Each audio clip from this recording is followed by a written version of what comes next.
पवित्र बाइबल जीवन देने वाली पुस्तक हिंदी ऑफिशियल यूट्यूब चैनल में आपका स्वागत है।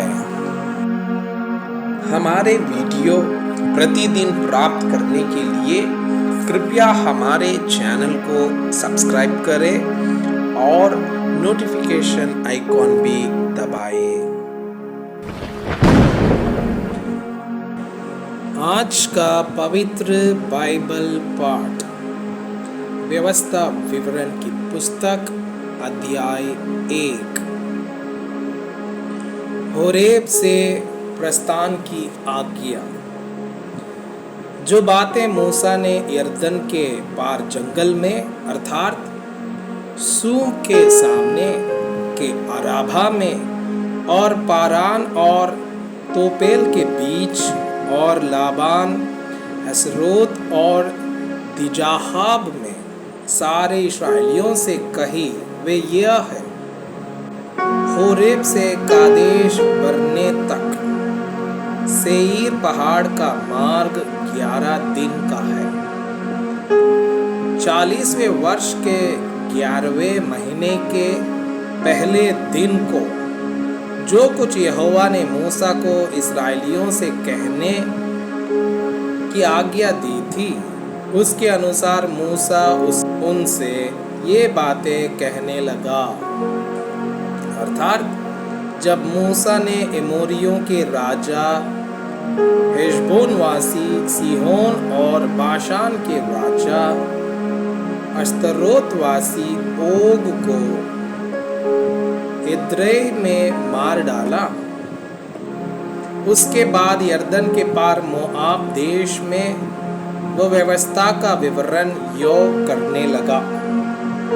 हमारे परमेश्वर यहोवा ने होरेब के पास हमसे कहा था, तुम लोगों को इस पहाड़ के पास रहते हुए बहुत दिन हो गए हैं, इसलिए अब यहाँ से कूच करो और एमोरियों के पहाड़ी देश को, और क्या अराब में, क्या पहाड़ों में, क्या नीचे के देश में, क्या दक्षिण देश में, क्या समुद्र के किनारे जितने लोग एमोरियों के पास रहते हैं उनके देशों को अर्थात लबानोन पर्वत तक और परात नामक महानद तक रहने वाले कनानियों के देश को भी चले जाओ। सुनो, मैं उस देश को तुम्हारे सामने किए देता हूँ जिस देश के विषय यहोवा ने अब्राहम, इसहाक और याकूब तुम्हारे पितरों से शपथ खाकर कहा था कि मैं इसे तुमको और तुम्हारे बाद तुम्हारे वंश को दूंगा, उसको अब जाकर अपने अधिकार में कर लो। मूसा द्वारा न्यायियों की नियुक्ति। फिर उसी समय मैंने तुमसे कहा, मैं तुम्हारा भार अकेले नहीं उठा सकता, क्योंकि तुम्हारे परमेश्वर यहोवा ने तुमको यहाँ तक बढ़ाया है कि तुम गिनती में आज आकाश के तारों के समान हो गए हो। तुम्हारे पितरों का परमेश्वर तुमको 1000 गुना और भी बढ़ाए और अपने वचन के अनुसार तुमको आशीष भी देता रहे। परंतु तुम्हारे झंझट और बोझ और झगड़े रगड़े को मैं अकेले कहाँ तक सह सकता हूँ।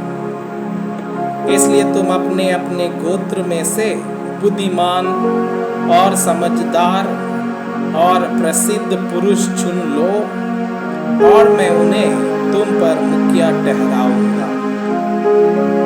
इसके उत्तर में तुमने मुझसे कहा, जो कुछ तू इससे कहता है उसका करना अच्छा है।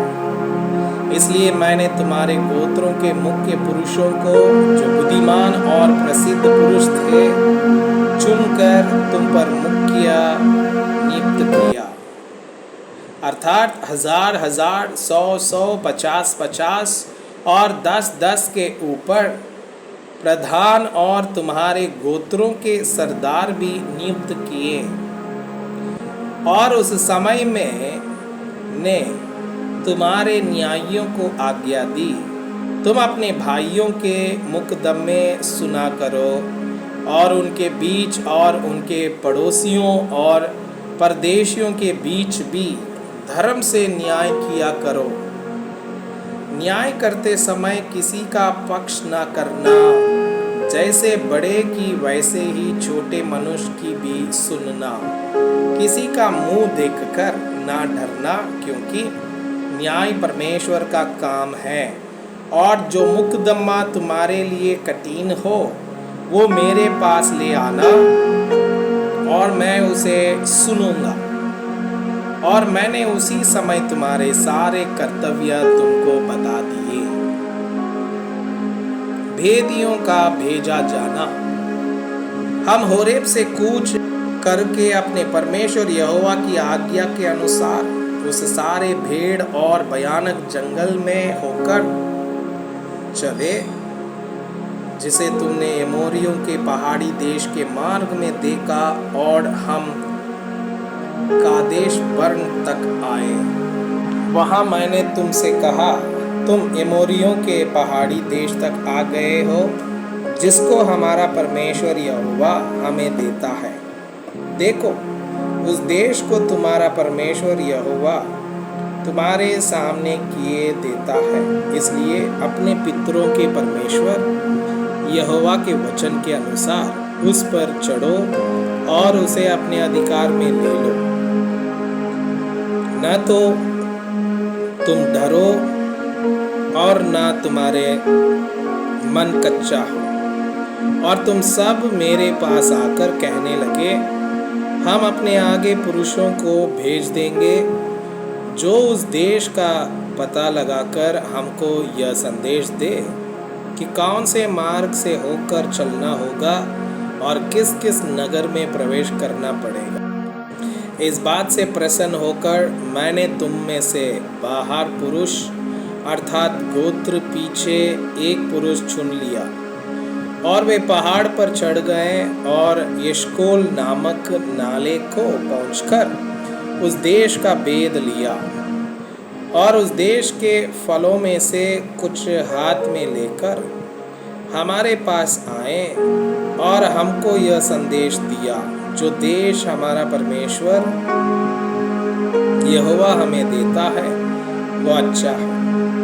तो भी तुमने वहां जाने से मना किया, किंतु अपने परमेश्वर यहोवा की आज्ञा के विरुद्ध होकर अपने अपने डेरे में यह कहकर कुड़कुड़ाने लगे, यहोवा हमसे बैर रखता है। इस कारण हमको मिस्र देश से निकाल ले आया है कि हमको एमोरियों के वश में करके हमारा सत्यानाश कर डाले। हम किधर जाएं? हमारे भाइयों ने यह कह के हमारे मन को कच्चा कर दिया है कि वहाँ के लोग हमसे बड़े और लंबे हैं, और वहाँ के नगर बड़े बड़े हैं, और उनकी शहरपना आकाश से बातें करती है। और हमने वहाँ अनाक वंशियों को भी देखा है। मैंने तुमसे कहा, उनके कारण भय मत खाओ और ना डरो। तुम्हारा परमेश्वर यहोवा जो तुम्हारे आगे आगे चलता है, वो आप तुम्हारी ओर से लड़ेगा, जैसे कि उसने मिस्र में तुम्हारे देखते तुम्हारे लिए किया।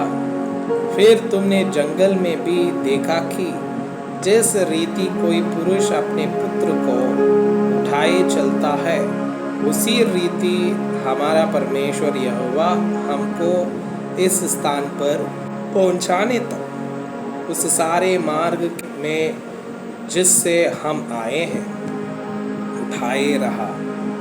इस बात पर भी तुमने अपने उस परमेश्वर यहोवा पर विश्वास नहीं किया, जो तुम्हारे आगे आगे इसलिए चलता रहा कि डेरे ढालने का स्थान तुम्हारे लिए ढूंढे, और रात को आग में और दिन को बादल में प्रकट होकर चला, ताकि तुमको वो मार्ग दिखाए जिससे तुम चलो। इस्राएल को दंड मिलना। परंतु तुम्हारी वे बातें सुनकर यहोवा का कोप भड़क उठा और उसने यह शपथ खाई, निश्चय इस बुरी पीढ़ी के मनुष्यों में से एक भी उस अच्छे देश को देखने ना पाएगा जिसे मैंने उनके पितरों को देने की शपथ खाई थी। येफुन्ने का पुत्र कालेब ही उसे देखने पाएगा, और जिस भूमि पर उसके पांव पड़े हैं उसे मैं उसको और उसके वंश को भी दूंगा, क्योंकि वो मेरे पीछे पूरी रीति से हो लिया है। और मुझ पर भी यहोवा तुम्हारे कारण क्रोधित हुआ और यह कहा, तू भी वहां जाने न पाएगा। नून का पुत्र यहोशू जो तेरे सामने खड़ा रहता है वो तो वहां जाने पाएगा, इसलिए तू उसको हियाव दे, क्योंकि उस देश को इस्राएलियों के अधिकार में वाही कर देगा। फिर तुम्हारे बाल बच्चे जिनके विषय में तुम कहते हो कि यह लूट में चले जाएंगे, और तुम्हारे जो बच्चे अभी भले बुरे का भेद नहीं जानते, वे वहां प्रवेश करेंगे और उनको मैं वहां देश दूंगा और वे उसके अधिकारी होंगे। परंतु तुम लोग घूमकर कूच करो और लाल समुद्र के मार्ग से जंगल की ओर जाओ। तब तुमने मुझसे कहा, हमने यहोवा के विरुद्ध पाप किया है। अब हम अपने परमेश्वर यहोवा की आज्ञा के अनुसार चढ़ाई करेंगे और लड़ेंगे। तब तुम अपने अपने हथियार बांधकर पहाड़ पर बिना सोचे समझे चढ़ने को तैयार हो गए। तब यहोवा ने मुझसे कहा, उनसे कह दे कि तुम मत चढ़ो और न लड़ो, क्योंकि मैं तुम्हारे मध्य में नहीं हूँ। कहीं ऐसा ना हो कि तुम अपने शत्रुओं से हार जाओ। यह बात मैंने तुमसे कह दी, परंतु तुमने न मानी, किंतु ढिठाई से यहोवा की आज्ञा का उल्लंघन करके पहाड़ पर चढ़ गए। तब उस पहाड़ के निवासी एमोरियों ने तुम्हारा सामना करने को निकलकर मधुमक्खियों के समान तुम्हारा पीछा किया और सेईर देश के होर्मा तक तुम्हें मारते मारते चले आए। तब तुम लौटकर यहोवा के सामने रोने लगे, परंतु यहोवा ने तुम्हारी न सुनी, न तुम्हारी बातों पर कान लगाया, और तुम कादेश में बहुत दिनों तक पड़े रहे, यहाँ तक कि एक युग हो गया। मैं आपसे यह अनुरोध करता हूँ कि कृपया आज का बाइबल पाठ को अध्ययन करें और जिन वचनों के द्वारा आप प्रभावित हुए उसे अपने कॉपी में लिखें और आज दिन भर इस वचनों को अपने जीवन में अभ्यास करें। परमेश्वर चाहता है कि आप उनके समान सिद्ध और पवित्र बन जाएं। परमेश्वर आपको बहुताई से आशीष करे। आमीन।